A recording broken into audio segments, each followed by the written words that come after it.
ట్రంప్కు తలనొప్పిగా మారింది ఇరాన్తో యుద్ధం. ఇరాన్తో పెట్టుకొని అనవసరంగా తల కొరువు పెట్టుకునే ప్రయత్నం చేస్తున్నాడా? అమెరికాకు పూర్తిగా తలనొప్పిగా మారే ప్రయత్నం చేస్తున్నాడా అంటే అవునన్న మాట వినిపిస్తోంది. ట్రంప్కు తల బొప్పి కట్టించింది ఇరాన్తో యుద్ధం. ఇరాన్తో పెట్టుకొని తప్పు చేశానా అని చెప్పి ట్రంప్ థింకింగ్ అంట. కొరువుతో తల గోక్కుంటున్నానా అని అనుచరుడి దగ్గర వాపోతున్నట్టుగా తెలుస్తోంది. ట్రంప్ తొలి 6 రోజుల్లోనే ₹1,00,000 కోట్ల ఖర్చు చేశాడు. దీని గురించి కూడా మనం మాట్లాడుకోవడం జరిగింది. 14 రోజుల్లోనే ₹2,00,000 కోట్లు పోయాయంటున్నాడు ట్రంప్. అత్యాధునిక ఆయుధాలతో భీకర యుద్ధం చేస్తున్న అమెరికా గురించి మాట్లాడుకుంటున్న సందర్భం. ఇందుకోసం లక్షల కోట్లను ఖర్చు చేస్తున్నాడు ట్రంప్. ఇప్పటికైనా మేలుకోవాలని అతగాడి సెనేటర్లు, డిఫెన్స్ అధికారులు సూచిస్తూ ఉన్నారు. యుద్ధాన్ని ఇంకా కొనసాగించాలంటే నిధుల కోసం ప్రయత్నాలు తప్పనిసరి అంటున్నారు. యుద్ధం కోసం $50 బిలియన్ కావాలంటూ కాంగ్రెస్కి ప్రతిపాదన పంపించినట్టుగా తెలుస్తోంది. ఇటు భారత కరెన్సీలో చెప్పాలంటే ₹5,00,000 కోట్ల, ఏకంగా ₹5,00,000 కోట్ల. ఇప్పటికే ఇబ్బందులు ఉంది అమెరికా రక్షణ శాఖ కూడా. తగ్గిపోతున్నాయి సైనిక నిల్వలు. దీంతో మున్ముందు మరింత ప్రమాదం తప్పకపోవచ్చు అని చెప్పి అమెరికాకి ఇప్పుడు సంకటం పట్టుకుంది. మరి ముఖ్యంగా మాట్లాడుకున్న సందర్భంలో ఇరాన్ పై యుద్ధం ఇంకా కంటిన్యూ చేయాల్సి వస్తుంది. ఇప్పటికే దాదాపు 11 రోజులు, ఏకంగా 11 రోజుల గురించి మాట్లాడుకుంటే కొన్ని సందర్భాల్లో 12 రోజుల గురించి మాట్లాడుకుంటున్నారు, కొన్ని సందర్భాల్లో 14 రోజులు. Whatever it may be, ఇటు వెస్ట్ ఏషియా కండిషన్స్ పీక్స్కి చేరుకుంటున్నాయి. ఇరాన్ అమెరికా మధ్య యుద్ధం ఏకంగా 14 రోజులు గడుస్తున్న ఈ సిచ్యువేషన్లో అమెరికాకు భారీ స్థాయిలో ఆస్తి నష్టం, ప్రాణ నష్టం సంభవించిందనేది తాజా నివేదికలు చెప్తున్నమాట. యుద్ధం మొదలైన ఫస్ట్ డేని ఇరాన్ అగ్రనాయకత్వాన్ని అమెరికా మట్టుబెట్టింది. ఆ తర్వాత ఇరాన్ ప్రతీకార దాడులకు దిగింది. అమెరికా ఎయిర్ డిఫెన్స్ సిస్టమ్, మరి ముఖ్యంగా యాంటీ మిసైల్ సిస్టమ్ను పూర్తిగా ధ్వంసం చేస్తున్న పరిస్థితి. గడిచిన 12 రోజుల్లో ఇరాన్ జరిపిన ఎదురుదాడులు 8 మంది అమెరికా సైనికులు ప్రాణాలు కోల్పోయారు. సుమారు 140 మంది గాయపడ్డారనేది నివేదికలు చెప్తున్నమాట. వెస్ట్ ఏషియాలో అమెరికాకున్న 22కు పైగా సైనిక స్థావరాలు కావచ్చు, లేకపోతే విమానయాన కేంద్రాలు, అంటే వాళ్ళ ఎయిర్ బేసెస్ కావచ్చు, లేకపోతే మిలిటరీ బేసెస్, వీటిని టార్గెట్ చేసుకుని ఇరాన్ వేల సంఖ్యలో డ్రోన్స్ని, మిజైల్స్ని, కామికాజే డ్రోన్స్ని, బ్యాలిస్టిక్ మిజైల్స్ని వీటిని ప్రయోగించింది. అయితే ఇది నేను అంటున్న మాట కాదు. ఒక్కసారి ది న్యూయార్క్ టైమ్స్ అని చెప్పి మీరు కొడితే గూగుల్లో ఆ ఇన్ఫర్మేషన్ కూడా మీకు చేతుల్లో ఉంటుంది. బట్ వాటి నేను కాస్త క్లుప్తంగా చెప్పే ప్రయత్నం చేస్తున్నాను. ఇటు ది న్యూయార్క్ టైమ్స్ చెప్తున్న నివేదిక ప్రకారం అమెరికాకు అత్యాధునిక అంటే అడ్వాన్స్డ్ ఎయిర్ డిఫెన్స్ సిస్టమ్ ఉంది. అయినప్పటికీ దాదాపుగా 11 మిలిటరీ బేసెస్, కీలకమైన మిలిటరీ బేసెస్ని టార్గెట్గా చేసుకుంది ఇరాన్. అవి దెబ్బతిన్నాయి.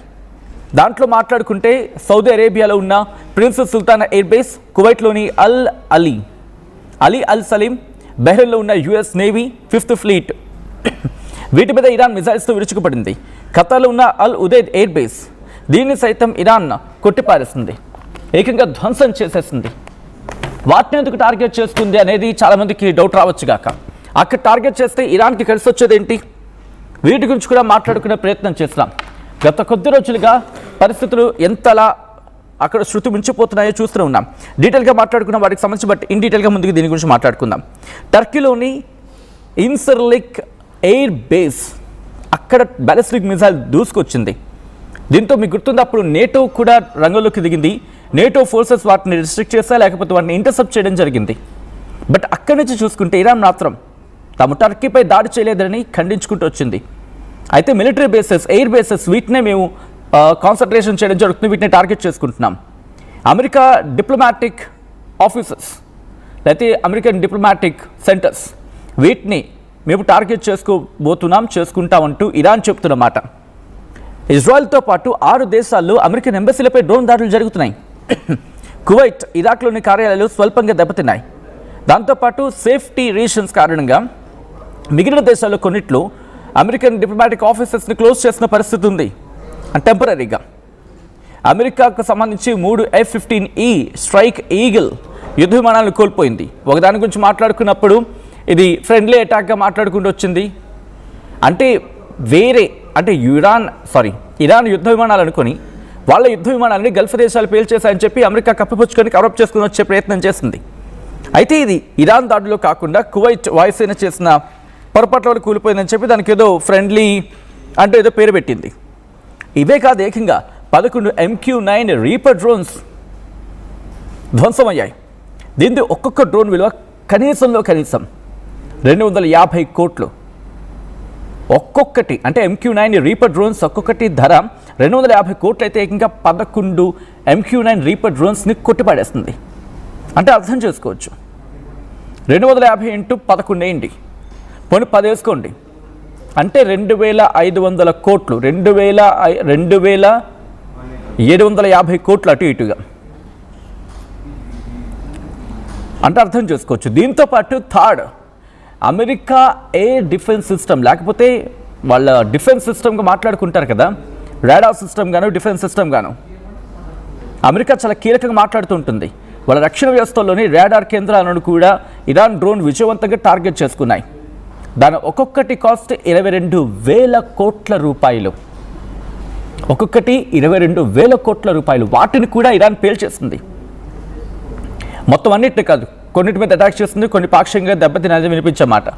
బట్ ఫుల్ ఫ్లెడ్జ్గా ఎక్కడ ఎవ్వరు ఎటువంటి ఇన్ఫర్మేషన్ ఇవ్వరు. బట్ ఇటు ఇరాన్ కావచ్చు, అంటే ఇరాన్ మీద దాడి జరిగినప్పుడు అమెరికా ఇచ్చే ఇన్ఫర్మేషను, లేకపోతే అమెరికా మీద దాడి జరిగినప్పుడు ఇరాన్ ఇచ్చే ఇన్ఫర్మేషను, దీన్ని బేస్ చేసుకుని మాట్లాడుతూ ఉంటాం.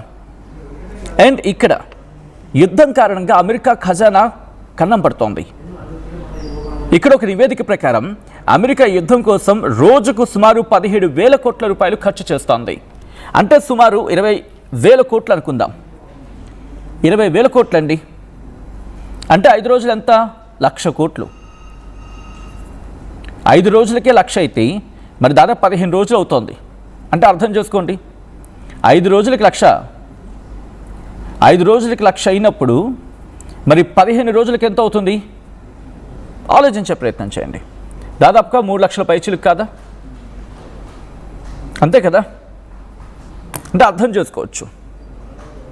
అండ్ ఇక్కడ ఇంకా డీటెయిల్గా మాట్లాడుకుంటే, పోనీ రోజుకే వాళ్ళు 20,000 కోట్ల రూపాయలు ఖర్చు చేస్తున్నారు. అంటే 5 రోజులకు వాళ్ళు ఎంత ఖర్చు చేస్తున్నట్టు? అటువంటిది 15 రోజులకి ఏకంగా 3 లక్షల కోట్ల రూపాయలు ఖర్చు చేస్తుంది ఇప్పటి వరకు. కేవలం ఫస్ట్ వీక్లోనే 51,000 కోట్ల రూపాయలు ఖర్చు అయ్యాయనేది వినిపించమాట. పోనీ ఇక్కడితో ఆగట్లేదు. అమెరికాకి ఇంకా ఆందోళన గురి చేస్తున్న మాట ఏంటో చెప్పనా? వాళ్ళ ఆయుధాలు తగ్గిపోతూ ఉన్నాయి. ఇంకో వైపు ఏంటంటే ఇరాన్ వాళ్ళ చీపెస్ట్ డ్రోన్స్ని, చీపెస్ట్ వార్ ఎక్విప్మెంట్స్ని యూజ్ చేయడం జరుగుతోంది. షాహెడ్ డ్రోన్స్, వాటిని వినియోగిస్తుంది. దీని గురించి మనం మాట్లాడుకున్నాం గతంలో కూడా. బహుశా మీకు మళ్ళీ నేను చెప్తే కాస్త బోర్గా అనిపించవచ్చు. ఫస్ట్ 6 డేస్కి $11 బిలియన్, ఫస్ట్ 11 రోజులకి 1,00,000 కోట్లకు పైగా అనేది సమాచారం. బట్ మనకు అందుతున్న సమాచారం ప్రకారం మొదటి 5 రోజులకే 1,00,000 కోట్ల రూపాయలు, అంటే 17,000 కోట్లు అంటున్నారు కదా ఒక రోజుకి. పోనీ అందాజుగా ఇంకొక 3,000 కోట్లు కూడా యాడ్ చేద్దాం మనకు ఒక రౌండ్ ఫిగర్ కోసం. పోనీ 3 లక్షలు కాకపోయినా 2.5 లక్షలు అనుకుందాము. పోనీ 2.5 లక్షల కోట్ల రూపాయలు యుద్ధం కోసం తగలబెట్టేస్తుంది అమెరికా. అందుకే ఊరుకుంటారు అక్కడ సెనేటర్లు. నువ్వేంటి, నీ వేషాలేంటి, నీ తిక్క కోసం అమెరికా పరువు తీస్తావా?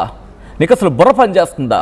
అసలు మనిషివేనా? అన్నం తింటున్నావా, గడ్డి తింటున్నావా అని చెప్పి ట్రంప్కి సుతిమెత్తగా గడ్డి పెడుతున్నారు. సెనేటర్లతో జరిగిన సమావేశంలో ఇది అక్కడ జరుగుతున్నమాట. అండ్ మీకు ఒకటి గుర్తుంటే కనుక, సెనేటర్లతో భేటీ అవుతున్న క్రమంలో అక్కడ ఒక ఇంట్రెస్టింగ్ పరిణామం చోటు చేసుకుంది. అక్కడ చట్టసభ్యులు భేటీ అయిన సందర్భంలో అక్కడ ఒక పైలట్, ఐ థింక్ 2 పైలట్లు, ఒక మేల్ అండ్ ఒక ఫీమేల్, వీళ్ళిద్దరూ ఆ మీటింగ్కి వెళ్ళిన తర్వాత ఇజ్రాయెల్ కోసం మేము చచ్చిపోవడం ఏంటి, ఇజ్రాయెల్ కోసం మేము ప్రాణాలు కోల్పోవడం ఏంటి, మీకు అసలు బుర్ర పనిచేస్తుందా అని చెప్పి గడ్డి పెట్టారు.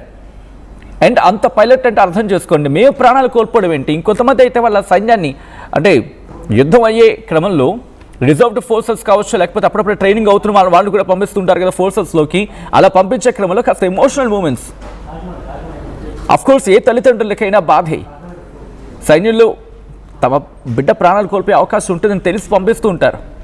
కానీ ధైర్యంగా పంపించే సందర్భం కన్నా ఒక పిచ్చివాడి వెర్రికి, ఒక దుర్మార్గుడి దుస్సాహసానికి, వాడి దాహానికి, వాడి దౌర్జన్యానికి, వాడి దుర్మార్గపు పరాకాష్ఠకి, వాడి పిచ్చి పైశాచికత్వానికి ఇంతటి సందర్భంలో నా బిడ్డ బలైపోతున్నాడే అని చెప్పి అమెరికా పౌరులు బహుశా మిడ్ టర్మ్ ఎలక్షన్స్లో ఎటువంటి రిజల్ట్ వస్తుందో ఇప్పటికే తెలిసినట్టుంది.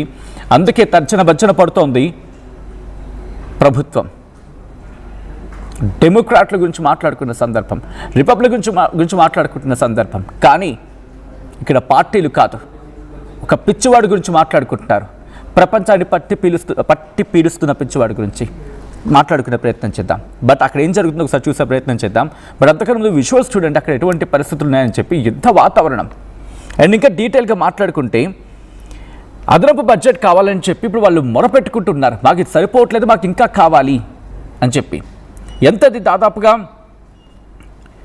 ఇంకొక $5 బిలియన్ ఎంతో కావాల్సి ఉంటుందంట. అది ఒక లెక్క. ఇప్పటికీ ఆ ఫండ్ ట్రాన్స్ఫర్ కోసం ఉన్న వాటిని పంపించేసే ప్రయత్నం చేస్తాను. అంటే ఈ వెల్ఫేర్ కోసమో లేకపోతే ఇతరత్ర ఉంటాయి కదా, వాటి కోసం ఉంచిన ఆ ఫండ్స్ని వీటికి తరలించే ప్రయత్నం చేస్తుంది అమెరికా రక్షణ శాఖ. గుంజేసుకుంటోంది. ఎవరి కోసం? అసలు ట్రంప్ ఎందుకు యుద్ధం చేస్తున్నామని చెప్పి అమెరికాని ప్రశ్నిస్తున్నారు. ఇప్పుడు ఇరాన్తో నీకు వచ్చి నొప్పి ఏంటని చెప్పి. అండ్ ఇలాంటి అనేక ప్రశ్నలు ఎదుర్కొంటోంది ప్రస్తుతం అగ్రరాజ్యం సో కాల్డ్. అయితే అదనపు బడ్జెట్ను కోరుతూ వైట్ హౌస్ త్వరలోనే కాంగ్రెస్కు ప్రతిపాదన పంపించే అవకాశం ఉందని చెప్పి అక్కడ మాట్లాడుకుంటున్న క్రమం. ఏకంగా $50 బిలియన్ వరకు కోరే అవకాశం ఉంటుందని చెప్పి అంచనా వేస్తున్నారు. బట్ ఇంకా ఎక్కువ అవ్వచ్చు అని చెప్పి ఇంకో చర్చ కూడా ఉంది. గత నెల 28 నుంచి అమెరికా, ఇజ్రాయెల్ ఇరాన్పై భీకర దాడులు చేస్తూనే ఉన్నాయి. ప్రతీకార దాడులు జరుగుతున్నాయి. కొద్దిసేపటి క్రితం మాట్లాడుకున్నట్టుగా యుద్ధం మొదలైన తొలి 2 రోజుల్లోనే, ఫస్ట్ 2 డేస్లోనే యుఎస్ ఏకంగా $5.6 బిలియన్ ఆ ఆయుధ సామాగ్రి, అంత వాల్యుబుల్ ఆయుధాలను ఉపయోగించిందట. అమెరికా రక్షణ శాఖ ఇప్పటికీ ఇబ్బందుల్లో ఉంది. యుద్ధం కారణంగా సైనిక నిల్వలు పోతున్నాయి అని చెప్పి అక్కడ కాంగ్రెస్ ఆందోళన వ్యక్తం చేస్తూ ఉంటే అక్కడ పరిస్థితి ఏంటో అర్థమవుతుందా? ఇప్పటికైనా ట్రంప్ అనే వ్యక్తి కళ్ళు తెరుస్తాడా? ట్రంప్ అనే వ్యక్తి కనీసం ఆలోచించే ప్రయత్నం చేస్తాడా అనేది $1 మిలియన్ క్వశ్చన్. అండ్ మీరేమనుకుంటున్నారు? కామెంట్ చేసే ప్రయత్నం చేయండి. ఈ కథనం మిమ్మల్ని కాస్త కలవరపరచవచ్చు. అయితే మిమ్మల్ని కలవరపాటు గురి చేయడం RTV ఉద్దేశం కాదు. కానీ ఇటువంటి కథనాలు చూసినప్పుడు కాస్త కలవరపాటు గురి అవకాశం ఉంటుంది కాబట్టి దీనికి సంబంధించి తగిన జాగ్రత్తలు తీసుకోవాలని RTV సూచించడం జరుగుతోంది. This is all disturbing content. Your description is highly advised.